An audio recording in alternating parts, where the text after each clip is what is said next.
हो। नीलभट्ट जी भंडारीकार, इनसे संबंधित लीलाओं के आज के चौथे सत्र में हम ले रहे हैं पूर्वार्ध 49 नंबर की लीला, नांदियेडी भावतीर्थी अवस्थान। मग गोसावी तेथुनी नांदियेड्यासी बीजे केले। नीलभट्ट भंडारीकार जी को बिच्छू ने काटा। बिच्छू मतलब वहाँ यहाँ पर इसे इंगड़ी कहते हैं।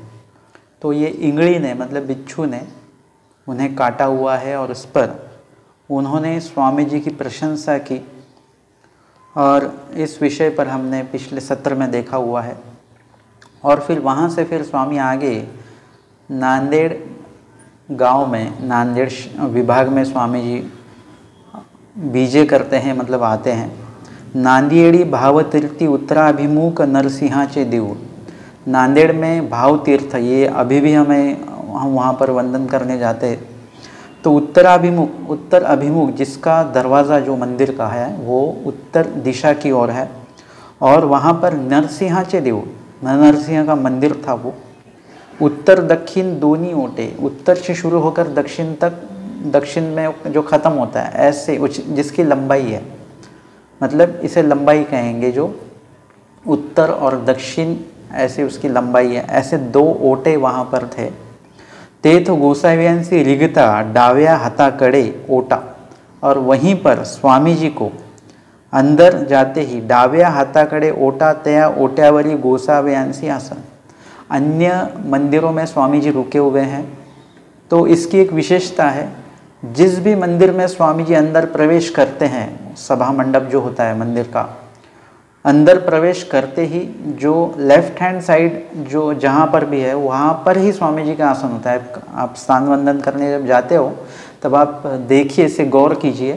किसी भी अन्य मंदिर में अगर स्वामी जी का अवस्थान है तो मुख्य द्वार से अंदर जाने के बाद में लेफ्ट साइड में स्वामी जी का स्थान हमें वहाँ पर मिलेगा। तो ऐसे स्वामी जी वहाँ पर बैठते थे, और फिर तया ओट्यावरी गोसाव्यांसी आसन, उस ओटे पर हमारे स्वामी जी को आसन हुआ।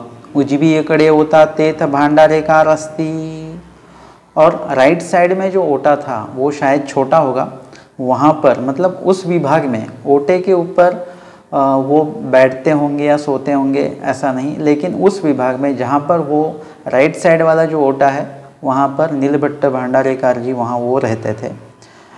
भांडारेकार भिक्षेसी जाती भिक्षा करुणी येती आणि गोसाव्यांसे आरोगण देती, और यहाँ पर नित्य विधि जो है नीलभट्ट भंडारेकार जी का, या नित्य जो उनका कर्म है वो यहाँ पर बताया गया है कि वो स्वामी जी की सेवा कैसे करते थे। नित्य दिन की ये सेवा है कि रोज़ सुबह, मतलब स्वामी जी जैसे ही उपहूड़ स्वामी जी का होता है, उपहूड़ मतलब आपको पता है, उपहूड़ मतलब उठना, तो जैसे ही उपहूड़ होता स्वामी जी तो फिर वहाँ पर जो शयनासन उन्होंने बिछाया होगा पहले दिन नीलभट्ट भंडारीकार जी ने, वो शयनासन वहाँ से उसको हटाकर उसे पद्मासन करना वगैरह, स्वामी जी को कुछ पानी चाहिए वो देना, ये सभी सेवाएं वो करते थे। और भिक्षा भोजन का समय जब होता था तब जाकर गांव में भिक्षा लेकर आना, उसमें से भी अच्छे अच्छे पदार्थ स्वामी जी को समर्पित करना, स्वामी जी का भोजन होने तक वहाँ पर सेवक भाव से उपस्थित होना, और भोजन स्वामी जी का होने के पश्चात ही फिर नीलभट्ट भंडारीकार जी खुद भोजन करते थे, जो स्वामी जी का उचिष्ट प्रसाद है वो लेकर। और फिर स्वामी जी को पहुड़ना होगा, मतलब सोना होगा, तो फिर शयनासन लगाना है वगैरह। ऐसे रात तक उनकी वो सेवा शुरू रहती थी कि आखिरी में स्वामी जी का भोजन होने के पश्चात फिर जहाँ पर स्वामी जी को पहुड़ना है शयनासन, वहाँ पर वो बिछाते थे, और फिर स्वामी जी के श्री चरणों को दबाते दबाते जब स्वामी जी को नींद आ जाए मनुष्य वेश के अनुरूप, तो उसके बाद ही नीलभट्ट भंडारीकार जी सोते थे। ऐसे भिक्षा करुणी येती गोसाव्यांसी आरोगणा देती, भिक्षा कर वो लाते थे, और उसमें से सबसे पहले अच्छे पदार्थ चुनकर वहाँ से वो क्या करते थे, वो भिक्षा झोली से अच्छे पदार्थों को लेकर वो स्वामी जी को समर्पित करते थे। अभी ऐसा होता है कि कोई भी विधि हम करते हैं, कोई क्रिया हम करते हैं, तो क्या होता है कि वो ज़्यादा से ज़्यादा अच्छी हो, इस मतलब इस पर आपका फोकस होना काफ़ी ज़रूरी है कि कोई भी क्रिया हो वो कम पैसे वाली हो, ज़्यादा पैसे वाली हो, महंगी चीज़ें वाली हो, सस्ती चीज़ें वाली हो, कैसे भी हो, या फिर उसमें आपका कोई भी योगदान नहीं, पैसे का ना वस्तु का कुछ भी योगदान नहीं है, आपने कुछ 1 रुपया भी उसमें नहीं दिया हुआ है, लेकिन फिर भी आपने ये सोचना चाहिए कि क्रिया कोई भी हो, ईश्वरदायक क्रिया हो, ईश्वर से संबंधित क्रिया है, जिससे ईश्वर को तोष होने वाला ऐसे इस प्रकार की क्रिया है, तो उस क्रिया का जो कार्य स्वरूप है वो अच्छा होना चाहिए। मैंने अभी बताया आपको कि जैसे एक आध बार ऐसा भी हो सकता है कि आपका उसमें 1 रुपया भी नहीं, आपका कोई पदार्थ या आपकी कोई भी वस्तु उस विधि में नहीं है, आप ऐसे ही अनायास वहाँ पर पहुँच गए और आपने देखा वहाँ पर अधिकरण आए हुए हैं, किसी के घर पे आप गए, तो आपका भी उसमें योगदान कुछ नहीं है, खाना भी उन लोगों का है जिनके घर पे आए हुए हैं, सब द्रव्यदान पूजन बीजन सब वही करने वाले।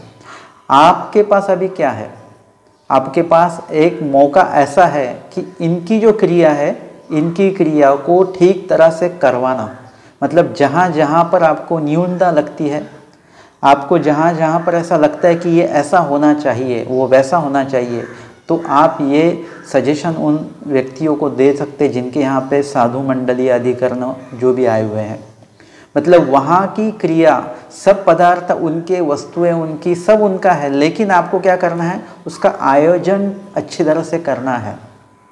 आपको पता है अभी पूजन होने वाला है, तो आप ऐसे कीजिए कि पूजन वगैरह सब वही लोग करने वाले।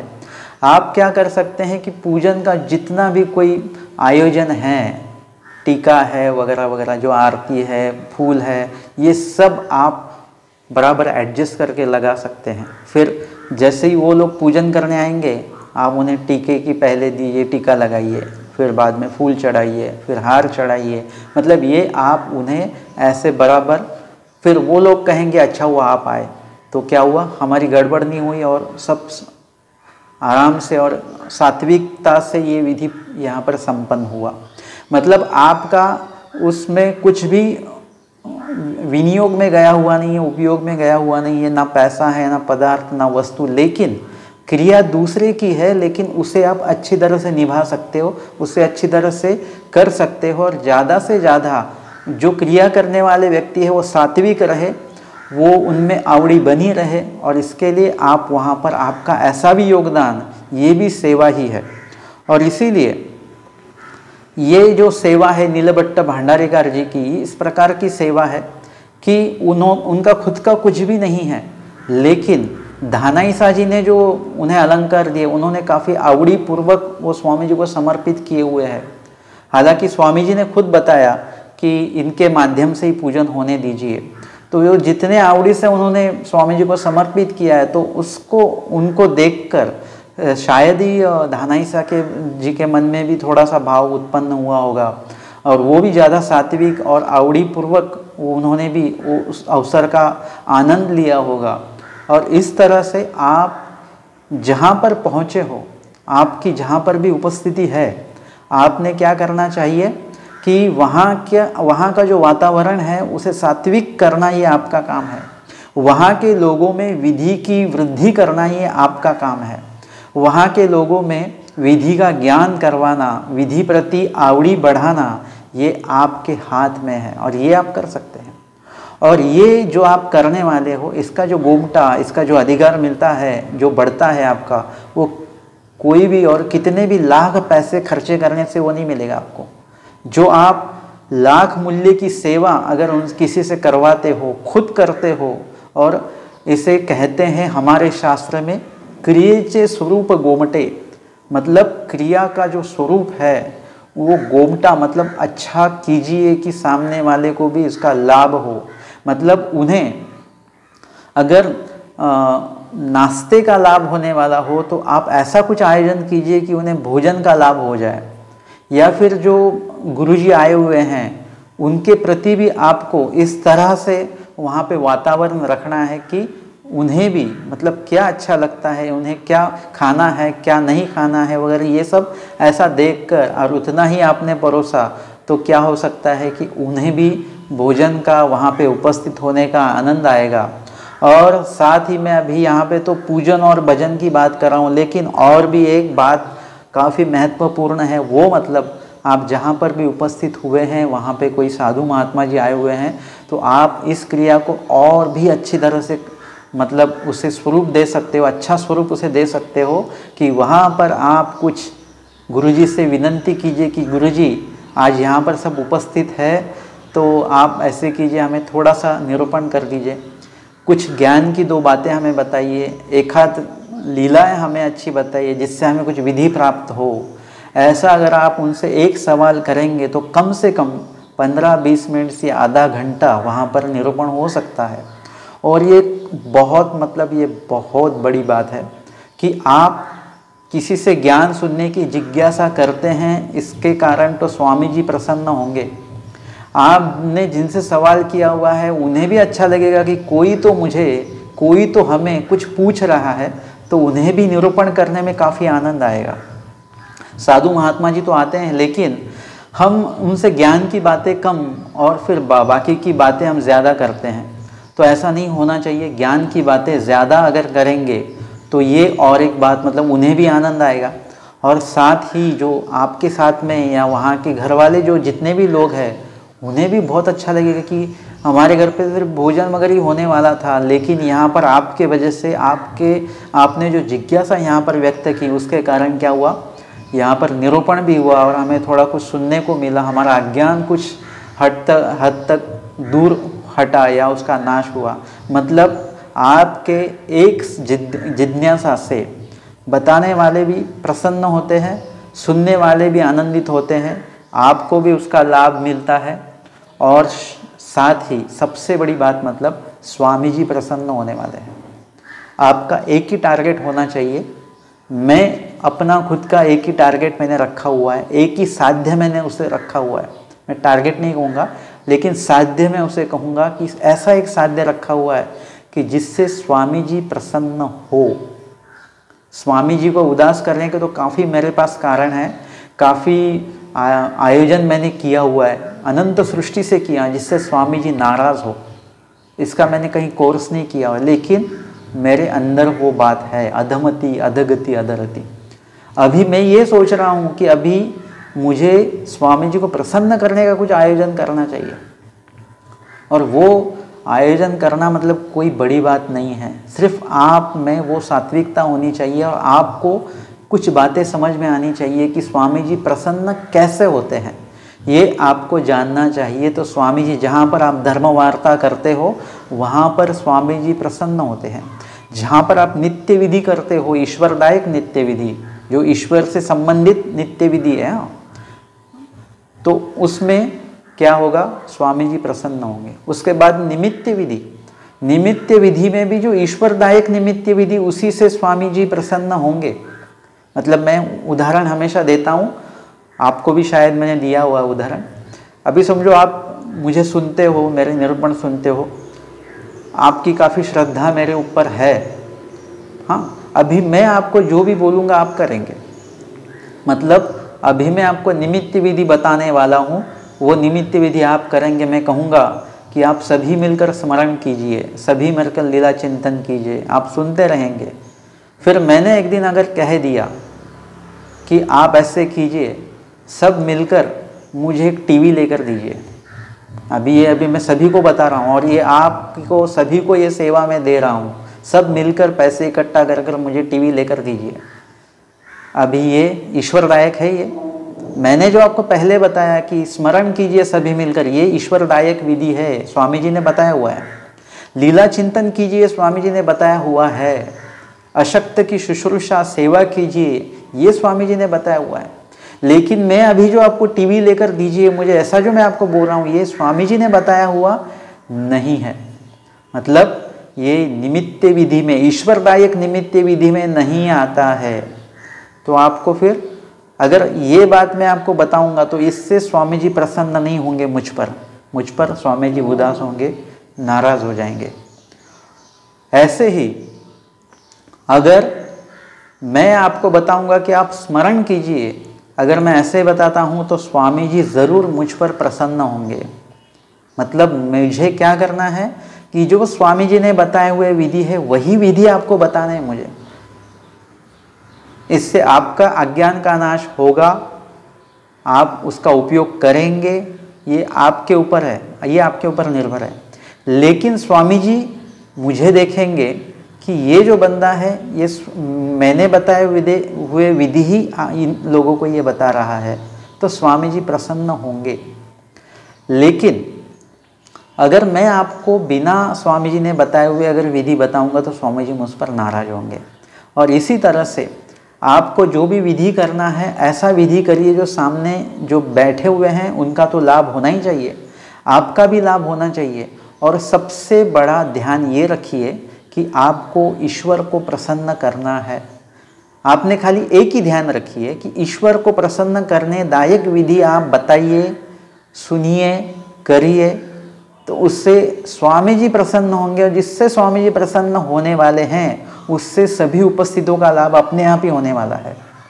आप सबकी मर्जी संभालते बैठेंगे तो उसमें स्वामी जी की मर्जी संभाली जाएगी या ना जाएगी वो पता नहीं। लेकिन अगर आप स्वामी जी की मर्जी संभालते हो तो उसमें सभी व्यक्तियों का लाभ है, सभी लोगों की मतलब जो योग्यता है उसमें छुपी हुई है। इसीलिए और कुछ बातों पे ध्यान मत दीजिए, सीधा ध्यान दीजिए कि स्वामी जी प्रसन्न होने वाले जो विधि है वो आपको करने हैं।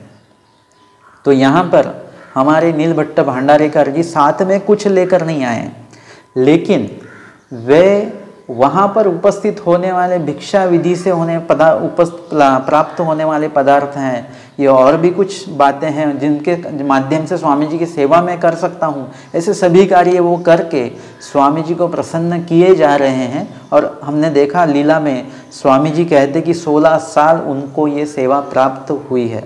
तो इस तरह से नीलभट्ट भंडारेकर जी का जो नित्य विधि है इस पर हमने इस लीला में देखा। आगे की लीला ले रहे हैं पूर्वार्ध 50 नंबर की लीला। पटीसाळे निमित्ते भंडारेकारा शिक्षापन, मतलब भंडारेकर जी भिक्षा लेने के लिए गए हुए हैं और भिक्षा विधि अवसर वो विधि करने के लिए वो गए हुए हैं। और रास्ते में उनको स्कूल जो है वो स्कूल गिरती हुई दिखाई दे रही है। लीला आप सभी को पता है। एक दिस भंडारेकर भिक्षेसी गेले होते, एक दिन नीलभट्ट भंडारेकर जी भिक्षा के लिए गए हुए थे। तब पटीशाळेसी लेकुर्वे पढ़ित होती, और पटीशाळेसी मतलब स्कूल में, या पटीशाला किसे बोलते हैं, जो घर के आगे आंगन होता है और घर को लगकर जो शेड डाली जाती है उसे पटीशाला कहते हैं। तो जैसे डोमेग्राम में राजमठ में जाने के लिए दरवाज़ा है, ऊंच मठ में जाने के लिए दरवाज़ा है, और जहाँ से आप अंदर कदम रखते हो वो जो विभाग है वो पटीशाला उसे कहा जाता है।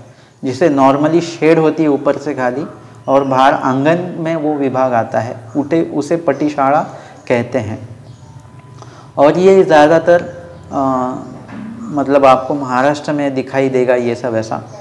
तो या फिर आपके भी आपका जो कुछ घर है, बैठा घर मतलब बिल्डिंग में नहीं, जो बैठा घर है उसमें अगर बाहर आंगन के साइड में आपने जो शेड डाला हुआ है, पत्रे का शेड है, तो उस विभाग को पटीशाला कहते हैं। तो उस पटीशाला उसे भी कहते हैं। और स्कूल हम यहाँ पर लेंगे, यहाँ पे स्कूल में सब बच्चे पढ़ रहे थे और तो पटीशाला पढ़त देखिली, और नीलभट्ट भंडारेकर जी उनको ऐसा एहसास हुआ कि ये स्कूल जो है ये स्कूल गिरने वाला है, ऐसे उनको थोड़ा सा लगा। और इसके कारण उन्होंने क्या किया, अरे अरे बटी करे हो, सभी बच्चों को उन्होंने आवाज़ दी। अब ये स्वाभाविक रूप से है, ये अगर कहीं पर कोई भी, जैसे हम लोगों में बताया जाता है कि हमको किसी के उपयोग में नहीं आना चाहिए वगैरह वगैरह, कर मराठी के लोगों के, लेकिन ऐसा नहीं होता है। अगर आप सामने हैं और ऐसे सामने कुछ अघटित घटना घटती है जिसके कारण सामने वाले का नुकसान हो रहा है, उसकी जान जा सकती है, वो अपाहिज हो सकता है, ऐसे अगर कुछ घटना हो रही तो आप तुरंत वहाँ पर उनकी सेवा के लिए, उनकी मदद के लिए आगे जाएंगे। ये इंसानियत का ये विभाग है। ये आप में अगर इंसानियत है तो आप तुरंत ऐसा करोगे। मतलब देखिए, मैं आपको उदाहरण बताऊंगा। मैं जहाँ पे रहता हूँ उल्लासनगर में, वहाँ पर एक अन्य महात्मा जी आए। वो जटाधारी थे वगैरह, ऐसे अन्य लोगों के उन्होंने कपड़े पहने हुए थे, अन्य साधु ही थे वो। तो वो आकर बैठे, अभी वो मंदिर में आकर बैठे। अभी इन लोगों की क्या सेवा करना है, ऐसा हमारे मन में होता ही है। तो उन्होंने मुझसे कहा कि गुरुजी मुझे पानी पीने के लिए दीजिए। तो मैंने सोचा अगर आज इनको पानी मैंने पीने के लिए दिया तो वो कल भी वापस आएंगे, परसों भी आएंगे, फिर आते ही रहेंगे। अगर इसी वक्त हम उसको थोड़ा झिटकारते हैं या फिर उन्हें टोकते हैं, रोकते हैं, उनका अगर सम्मान नहीं करते हैं तो शायद ये कल से नहीं आएंगे। इसीलिए मैंने उनसे कहा कि हम किसी को पानी नहीं देते, ऐसा मैंने उनसे कहा। तो उन्होंने मुझसे कहा, पूछा कि आपका ऐसा कौन सा धर्म है जिसमें कहा गया है कि किसी को पानी भी नहीं पिलाना चाहिए। ऐसा उन्होंने जब कहा तो मुझे भी मेरे गलती का एहसास हुआ और मैंने सोचा कि ये बात तो ये बंदा बराबर कह रहे, मतलब वो अन्य है, मतलब वो सभी बातों से गलत है, ऐसी तो बात नहीं है। तो फिर मैंने उनको पानी दिया। मतलब ऐसा भी कुछ आपको, मतलब ऐसा कुछ सामने आ सकता है आपके कि जिसमें आपको अन्य व्यक्ति की भी सेवा करनी पड़े वगैरह वगैरह। ये स्वाभाविक है। जैसे कोई भी आपके घर में कोई पोस्टमैन आता है या कोई भी आता है, ऐसे जो सरकारी काम वाले हैं, जो लाइट का मीटर चेक करने आ रहा है कोई, वो अगर पसीना पसीना है, बहुत धूप में से अगर आए, तो आप स्वाभाविक रूपता से उसे पूछते हो कि पानी पिएंगे, या आपके घर पे कोई कुछ ठीक करने आया हुआ है तो उससे भी आप मतलब स्वाभाविक रूप से पूछते हो कि आप पानी पिएंगे, चाय पिएंगे। मतलब ये क्या है, इंसानियत का एक भाग है जो अपने आप ही आप वो प्रकट होता है। तो इसी तरह से अगर कोई स्कूल गिर रहा है और वहाँ पे बच्चे खेल रहे हैं या पढ़ रहे हैं, तो ऐसे में आप अगर होते नीलबट्टा भंडारी जी की जगह पर, तो क्या होता, आप भी ऐसे ही आवाज़ लगाते। आज की डेट में भी अगर ऐसा आपके सामने होता है तो आप क्या करेंगे? आप ऐसे ही सबको बचाने के लक्ष्य में आप ऐसे ही आवाज़ देते। और ऐसे ही नीलबट्टा भंडारी जी ने किया। उन्होंने क्या किया? उन्होंने सबको आवाज़ लगाई, बटी करे हो, उठा उठा बाहर ही निगाह। मतलब अरे बच्चों चलो भागो भागो, बाहर निकलिए, स्कूल गिर रहा है। ते अवगे उठले बाहर ही निकाले और सब बच्चे जो है वो डर कर वहाँ से भाग खड़े हुए, बाहर निकले वहाँ से। पहरा उबे राहिले और कुछ, मतलब वो पट्टीशाला जो स्कूल है, वो जो गिरने वाली स्कूल है, वहाँ से उससे कुछ अंतर दूरी पर जाकर वो सब बच्चे खड़े हुए आणि तैसीची पट्टीशाळा रिचवली। और वैसे ही जैसे उन्होंने बताया कि स्कूल गिरने वाला है, बच्चे सब बाहर आ गए और देखने लगे और सचमुच वो स्कूल गिर गई। आणि तयासी आश्चर्य झाले, सभी बच्चों का आश्चर्य हुआ। इन्हें कैसे पता चला कि स्कूल गिरने वाला है, ना कोई भूकंप है ना कुछ है। ते आपापल्या घरा गेले और सभी बच्चे अपने घर पर गए। सभी डरे हुए हैं और आश्चर्यचकित भी है कि कैसे इन व्यक्ति ने हमें बचाया। और सभी अपने घर पर जाकर अपने माता पिता से कहने लगे, आजी आमती यही महात्मा राखिले। मतलब इन महात्मा जो है, जो भिक्षा के लिए आए हुए हैं, जो या भिक्षा के लिए आते हैं इस गांव में, उन्होंने हमें बचाया। ऐसा ऐसा उन्हें सब जो भी वहाँ पर हुआ है वो सभी उन्हें अपने माता पिताजी को सभी बच्चों ने बताया। एरवी आम्हावरी पट्टीशाळा पढ़ती, अगर इन्होंने नहीं बताया होता तो वो स्कूल हमारे ऊपर गिर जाता और पता नहीं हमारा क्या होता। बाहेरी निघालो आणि पट्टीशाळा पड़ली, लेकिन इन्होंने बताया स्कूल गिरने वाला है, हम सब लोग बाहर निकले और स्कूल गिर गया।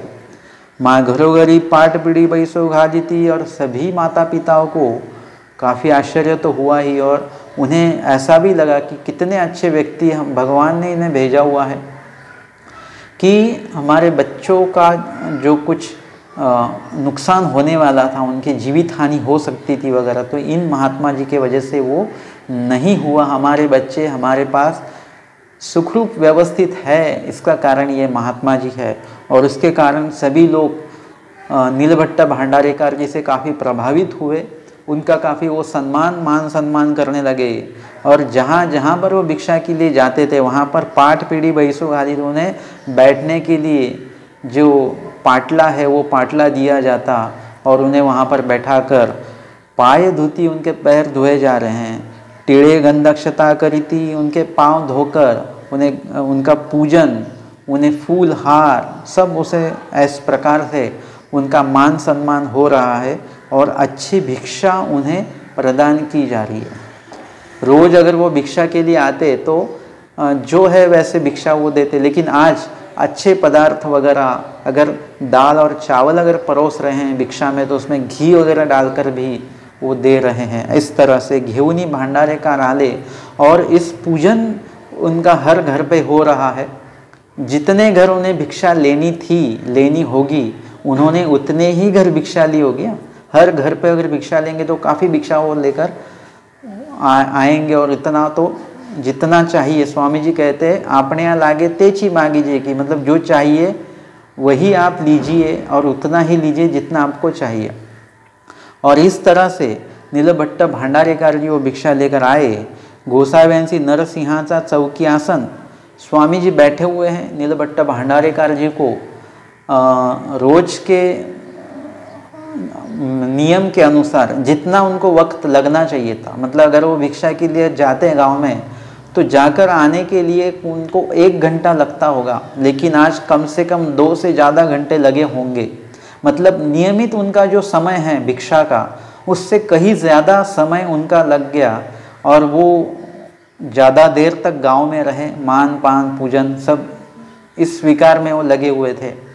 हालांकि नीलभट्ट भांडारेकर जी को कुछ ऐसा मान सम्मान मेरा होना चाहिए ऐसा उनको नहीं लग रहा है, लेकिन जिनके बच्चे उन्होंने बचाए उन माता पिता ज़बरदस्ती उनका पूजन कर रहे होंगे वगैरह वगैरह, और इसके कारण उन्हें काफ़ी देर लगी।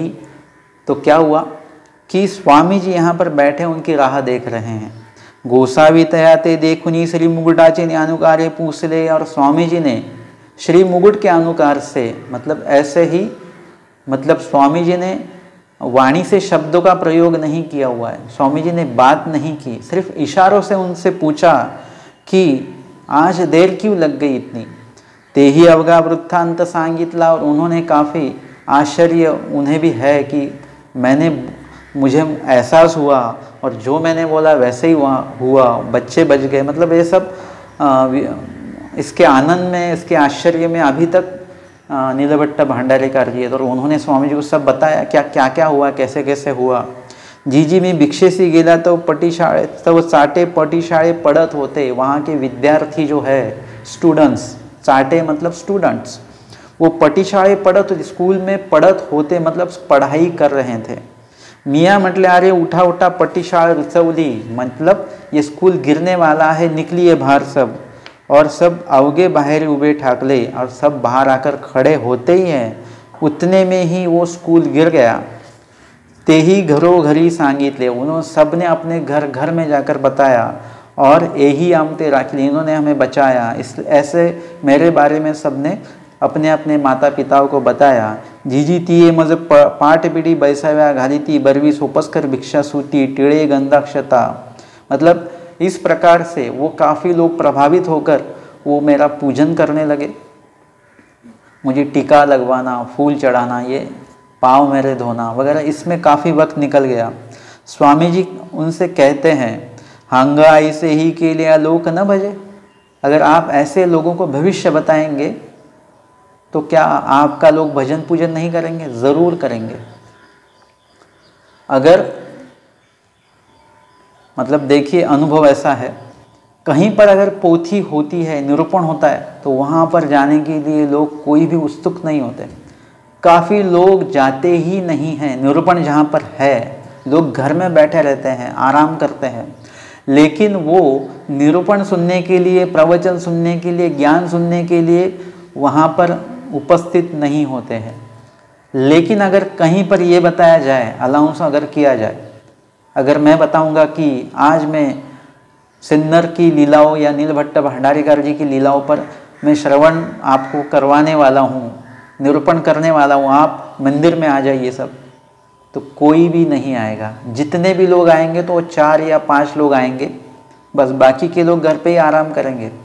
लेकिन अगर मैंने ये अनाउंस किया कि आप सब लोग मंदिर में आ जाइए, मैं आज आपको आपका भविष्य बताने वाला हूँ, आपको कितनी मतलब आपको अगर धन प्राप्त होना है, कितना धन चाहिए वगैरह, ये मैं आपको सब बताने वाला हूँ। और अगर आप मैंने बताए हुए अगर उपाय करेंगे तो आपको काफ़ी लाख रुपए मिल सकते हैं। अगर ऐसे में अनाउंस करता हूँ तो मंदिर में बैठने के लिए जगह नहीं रहेगी, सब लोग आ जाएंगे।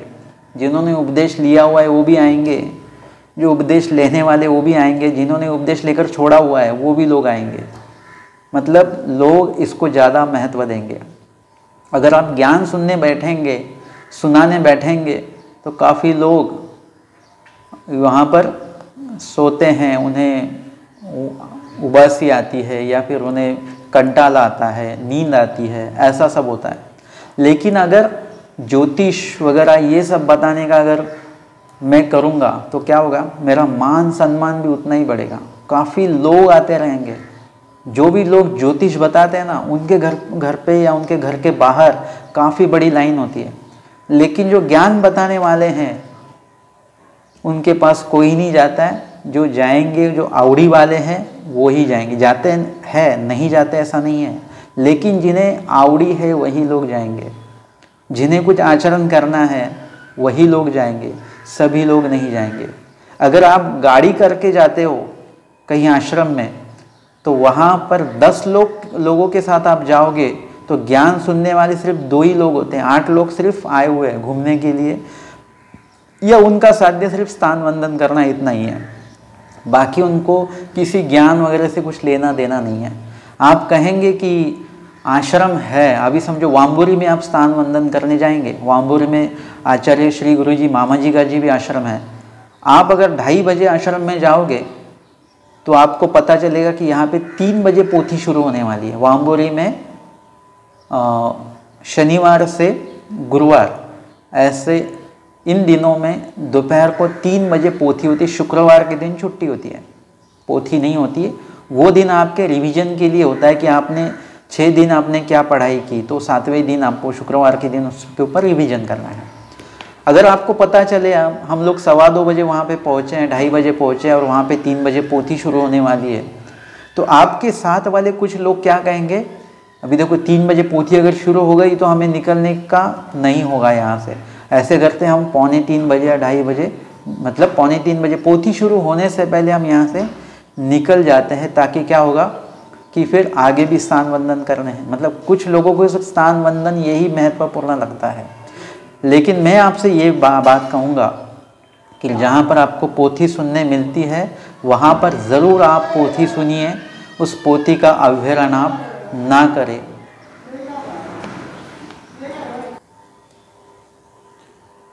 और इस तरह से स्वामी जी उनसे कहते हैं कि अगर ये ज्योतिष वगैरह आप सब बताओगे, मतलब हम लोगों ने ज्योतिष वगैरह ये नहीं बताना चाहिए। क्यों नहीं बताना चाहिए? इसका कारण इस लीला में हमें मिलता है, और इसका जो निषेध स्वामी जी ने किया हुआ है, क्यों किया हुआ है, ये भी हमें इसमें पता चलेगा। और इसीलिए आप अगर ज्योतिष बताते हो, ज्योतिष आप उसका अभ्यास करते हो, तो मतलब ऐसे ही आप नॉर्मली किसी के भी कर्म में आप इंटरफेयर कर रहे हो, ऐसा इसका मतलब ऐसा होता ही है। मतलब किसी का जो भी कर्म शुरू है, आप क्या करते हो, उस कर्म में अपना कुछ आइडिया लगाकर उन्हें बताते हो, फिर वो उसके जो भोग है उसका, उस भोग में आप इंटरफेयर करते हो, तो ऐसा नहीं करना चाहिए। सबके अपने अपने भोग है। जैसे किसी बैल को बांधा हुआ है, आपने लीला में पढ़ा हुआ है वो, जिसमें स्वामी जी ने मालेकार का दृष्टांत भी बताया। मतलब अब मालेकार का दृष्टांत कौन सी लीला में बताया हुआ है, वो लीला है ये। तो वो जो बैल है उसे काफ़ी बांधा हुआ है, उसके पैरों से खून भी आ रहा है, और सब भक्तजन स्वामी जी से कहते हैं कि जी क्या हम इसे मुक्त करें, बंधन से मुक्त करें, नहीं तो ये मर जाएगा। स्वामी जी कुछ भी नहीं बोलते हैं। स्वामी जी कहते हैं कि एने जी ये पापे के लिए आहाती, बाद में उसे छोड़ा जाता है वगैरह वगैरह।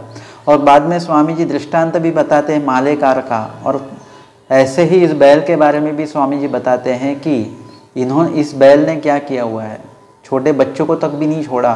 तो इसके कारण किसी के भी खेती में जाके उसका नुकसान कर देना, किसी के बच्चों को मारना, ऐसा ये कर रहा था, किसी को भी मारना, मतलब ये होने के कारण, मतलब ये इसके कर्म है। वैसे ही वो माड़ेकार के भी ऐसे ही कर्म थे कि वो माड़ेकार ने जो कर्म देखे हुए थे चोर के, जिस चोर को पकड़ा हुआ है राजा ने, और सभी लोग कहते हैं कि ये बंदा कितना अच्छा लग रहा है दिखने में वगैरह, रानी का पुत्र राजकुमार लग रहा है, तो राजा इसको ऐसे सज़ा क्यों दे रहा है जिससे इसकी मौत होने वाली है।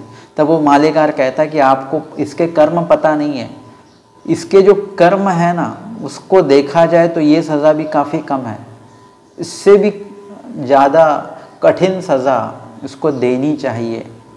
मतलब किसी के भी कर्म जो है उस कर्म के अनुसार, उसने जो जोड़े हुए कर्म है उसके अनुसार उसे वो फल मिलता रहता है। और यही बात है कि आप कहोगे कि कोई हमारा उपदेशी ही अगर हमारे पास आता है और अगर वो संकट में है तो उसे तो मदद करने के लिए कुछ बताना ही चाहिए। तो मैं ये कहता हूँ कि हमारे जो उपदेशी है ना, वासनिक, आप पंथीय जो लोग हो, आपको खुद को ही इतना स्ट्रांग होना चाहिए कि चाहे कितनी भी बड़ी मुसीबत क्यों ना आ जाए, समस्या क्यों ना आ जाए, आपको आपके धर्म कार्य पे डटे रहना है, नाम स्मरण पे डटे रहना है। कहीं पर जाकर कोई भी इलाज, इसका कोई भी इलाज नहीं है। आपको आपके कर्म भोगना यही इलाज है। स्वामी जी कहते प्रारब्ध भोगिक्षोय सकई ही भोगे निमान आवेगी, सभी भोगों को आपको भोग कर ख़त्म करना है, ये स्वामी जी ने बताया। उसमें अगर आप विधि के ऊपर अगर चल रहे हो और उस वक्त आप में अगर ये आपने जोड़े हुए कर्म अगर वहाँ पर उपस्थित होते हैं, तो जैसे आचार्य जी सेवा कर रहे थे और उनके पेट में दर्द होने लगा, तो वो स्वामी जी ने क्या किया, वो स्वामी जी सहायता करके वो अपने आप उस पेट दर्द को ख़त्म कर देंगे। वैसे आपकी जो भी समस्या है उस समस्या को सामने लाकर विधि को बंद करने से अच्छा है विधि को करते रहिए, अपने आप आपके सामने जो समस्या खड़ी हुई है उस समस्या को स्वामी जी खुद ख़त्म करेंगे।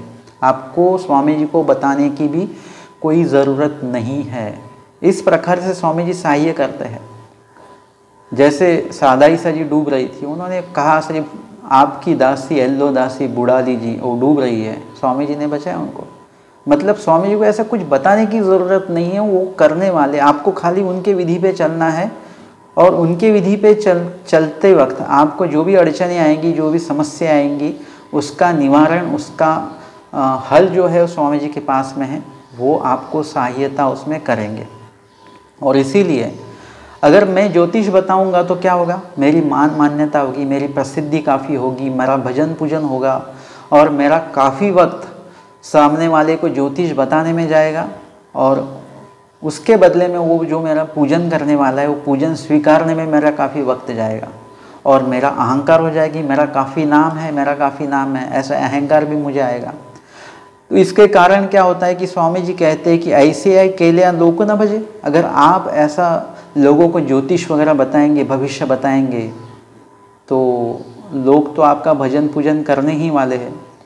तुम्हा येथुनी ऐसे ची होइल, ऐसे न कीजिए कि आप ऐसे मत कीजिए, इस चक्कर में मत पड़िए। आप सब मान सम्मान सब छोड़कर आए हो और यहाँ पर वापस आप मान सम्मान की अपेक्षा आप रखते हो, अभिलाषा आप रखते हो, तो ऐसा नहीं होना चाहिए। तुम्हा ऐसे जो होइल परी हे नव्हे। देखिए ये बात को ध्यान रखिए, स्वामी जी के एक एक वाक्य को, एक एक वचन को याद रखिए। स्वामी जी के श्रीमुख से जो भी कुछ निकला हुआ है वो वचन ही है, वो आदेश है हमारे लिए, वो वचन है, वो सूत्र है। स्वामी जी कहते ही कि तुम्हा ऐसे जो होइल, अगर आपने इसे नहीं छोड़ा इस बात को, मतलब आप इस मान सम्मान से अगर परे नहीं हुए, तो तुम्हा ऐसे ची होइल, यही मान सम्मान आपको मिलते रहेगा जिंदगी भर। मान सम्मान आपका बढ़ते जाएगा, जितने आप बुजुर्ग होते जाएंगे उतना मान सम्मान बढ़ता है। ये जूने ज्योतिषी है मतलब ऐसा मान बढ़ेगा और ये सभी बातें, मान, मान्यता, पैसा सब मिलेगा आपको, भजन पूजन सब मिलेगा। लेकिन हे नव्हे, हम आपको नहीं मिलेंगे। अभी हमारा साध्य क्या होना चाहिए? हमारे प्रवचन की शुरुआत क्या हुई है? हमारा साध्य होना चाहिए परमेश्वर प्राप्ति। बाकी सभी प्राप्त हमने किया हुआ है, भोगा हुआ है, सब। आप कहेंगे हम नॉनवेज नहीं खाते, तो कभी कभार हमने नॉनवेज भी खाया हुआ है, हमने सब किया हुआ है, भली बुरी बातें सब किए हुए हमने, मतलब सब भोगा हुआ है। सब एक ही बात हमें प्राप्त करनी बाकी रह गई है अभी तक, वो है परमेश्वर। और उन्हें परमेश्वर जी को प्राप्त करना, यही साध्य हमारा होना चाहिए। तो यहाँ पर इसी साध्य से आप क्या होते हैं, आपका ट्रैक चेंज हो जाएगा। अगर आप दूसरी बातों में लग जाओगे ना, तो आपको दूसरी बातें मिलेंगी, खाने को मिलेगा, पैसा मिलेगा, सब सुविधाएं मिलेंगी। लेकिन स्वामी जी कहते परी हे नव्हे, हम आपको नहीं मिलेंगे, ध्यान रखिए। तेबड़ी भांडारेकारी गोसावी आते बिने भी ले आता हूँ। भांडारेकार किस लिए आए थे? जो स्वामी जी के साथ में आए थे वो किस लिए आए थे? वो स्वामी जी को प्राप्त करने ही आए थे। सबसे पहले तो स्वामी जी उनके घर पे किस लिए आए हैं? वो नीलभट्ट भांडारेकार जी को प्राप्त करने स्वामी जी आए थे। ऐसे जीव मिलते नहीं हैं, उनको खास कर कहाँ जाना पड़ता है? उन जीवों को लेने के लिए जाना पड़ता है। मैं आपको उदाहरण बताऊंगा। अगर आपको दुकान से अगर शक्कर लानी है तो आप किसी को पैसे देकर भेज देंगे कि शक्कर लेके आओ। जो भी चीज़ें ऐसी लानी है, आपको दवाई लानी है, तो किसी को पैसे देकर आप भेज दीजिए। लेकिन अगर आपको सोना लेने के लिए जाना है, सोना मतलब गोल्ड, वो लेने जाना है, तो आप किसी को भेजेंगे जाओ पैसा ले लो लेके आओ? आप खुद जाओगे। या बैंक से पैसे निकालने आपको, तो किसी को भेजोगे आप? नहीं, खुद जाओगे आप। क्यों? क्योंकि उसका मूल्य उतना है, तो आपको खुद ही जाना पड़ता है। अगर वो गुम हो जाए तो वापस मिलेगा नहीं। वैसे नीलभट्ट भांडारेकार जी को लेने के लिए, प्राप्त करने के लिए खुद स्वामी जी गए। क्यों? क्योंकि नीलभट्ट भांडारेकार जी मूल्यवान हैं। वो अगर खो जाएंगे तो वापस मिलेंगे नहीं, ऐसे जो मिलते ही नहीं हैं। और अगर मिले हैं तो स्वामी जी खुद उन्हें मिलने के लिए, उन्हें प्राप्त करवाने के लिए, करने के लिए गए हैं। और अभी स्वामी जी का जो आदभाव है वो जो हो गया, अभी नीलभट्ट भांडारेकार जी है जो स्वामी जी को प्राप्त करना चाहेंगे, और ये इनका साध्य है। तो अगर स्वामी जी कहते हैं कि हम ही आपको नहीं मिलेंगे, मतलब जिनके लिए सब घरवार छोड़ा है वही नहीं मिलेंगे, तो फायदा क्या फिर? वह कहते हैं ते वेड़ी भांडारेकारी गोसाविया ते विनविले। तब भांडारेकार जी ने स्वामी जी को विनंती की, प्रार्थना की, आपको जब भी लगे कि स्वामी जी और मेरे में दूरी बन रही है, बढ़ रही है, मलिनत्व आ रहा है, तब आपको क्या करना है? सबसे पहले स्वामी जी को प्रार्थना करनी है, अपने ही शब्दों में करनी है। कोई लिखा पड़ा हुआ आपको प्रायश्चित वगैरह कुछ नहीं बोलना है। आपको खुद के दोष आपको पता है, आपको क्या करना है? आपके दोषों का बयां आप खुद को स्वामी जी के सामने आपने खुद के शब्दों में करके प्रायश्चित करना है, प्रार्थना करनी है और स्वामी जी को विनंती करनी है, जैसे नीलभट्ट भांडारेकार जी ने की। वह कहते हैं कि जी आज ही लागू नहीं, ऐसे मी न करी, आज से मैं ऐसे नहीं करूँगा, जिससे मेरी मान मान्यता, प्रसिद्धि, मेरा ज़्यादातर वक्त इन बातों में अगर जाने वाला है, तो ऐसे कोई भी कार्य, ऐसे कोई भी विधि अविधि मैं आज से नहीं करूँगा। मज़हे नव्हावे, मुझे ये नहीं चाहिए, ये मान सम्मान ये तो काफ़ी भोग लिया इतने दिनों तक, अभी मुझे ये नहीं चाहिए। स्वामी जी कहते ऐसे न करादरी नव्वे। अगर आप इस ज्योतिष वगैरह या इस मान सम्मान के पीछे नहीं लगेंगे आप, तो आपको हमारा जो असन्निधान है वो नहीं प्राप्त होगा, आपको हमारा सन्निधान ही प्राप्त होगा। मतलब स्वामी जी ने उनको विधि में ही बांध के रखा हुआ है। अगर विधि में रहोगे तो हमारी प्राप्ति होगी, अगर अविधि में रहोगे तो हमारा असन्निधान प्राप्त होगा आपको। और इसी तरह से नीलभट्ट भांडारेकार जी को स्वामी जी ने काफ़ी महत्वपूर्ण यहाँ पर विधि सिर्फ उन्हें नहीं बताया, तो मुझे भी बताया है, हम सभी को बताया हुआ है, और हम सभी ने ये पालन करना चाहिए। मैं हमेशा बताता हूँ कि महानुभाव पंथ श्री चक्रधर स्वामी जी को मानने वाले जितने भी लोग हैं ना, महानुभाव साधक, जिसे हम वासनिक कहेंगे, उपदेशी कहेंगे, वे कोई भी अपने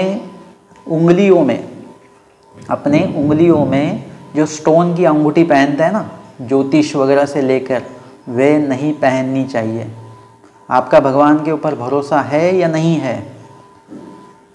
भगवान के ऊपर भरोसा है ना आपका, तो फिर आपको कोई भी स्टोन, आपको भगवान ने हमें जो स्टोन दिए हुए हैं, मतलब विशेष, इसे हम थोड़ी देर के लिए स्टोन कहेंगे, मतलब आप वो स्टोन यूज़ करने से अच्छा ये जो स्टोन खुद भगवान ने हमको दिए हुए हैं, एतीच्या संबंधागले तेतुले ओटे गोटे, मतलब जो विशेष स्वामी जी ने हमें दिए हुए हैं, उन विशेषों का वंदन करते वक्त आपको भगवान को याद करना, बस ये बहुत बड़ी बात है। और इसीलिए किसी भी प्रकार से ज्योतिष वगैरह इनके चंगुल में ना आकर जो वो विधि बताते हैं, उन विधियों का पालन करके अपना वक्त खामखा मतलब व्यर्थ न गवाए, और जो स्वामी जी ने विधि बताया उस विधि पर अपना कंसल्टेशन करके परमेश्वर जी को प्राप्त करें। अगर आपने दूसरे विधि पर अपना लक्ष्य केंद्रित किया तो क्या होगा, ये नीलभट्ट भंडारीकार जी को स्वामी जी ने बताया हुआ है कि हम आपको प्राप्त नहीं होंगे। स्वामी जी खुद बताते हैं, अगर आप ईश्वरदायक विधि में अगर अपना आवड़ी रखोगे, अपना समर्पण रखोगे, तो इससे परमेश्वर जी की, स्वामी जी की प्राप्ति आपको होगी। तो आज के नीलभट्ट भंडारीकार जी संबंधित चौथे सत्र में हमने ली है पूर्वार्ध, यहाँ पर 49 नंबर की लीला और नांदियेड़ी भाव तृतीयावस्थान, और दूसरी लीला हमने ली है 50 नंबर की, 50 नंबर की लीला पटिशाला निमित्ते भांडारेकारा शिक्षापन। आज के दो लीला पर हमने श्रवण और चिंतन किया हुआ है। दंडवत हो।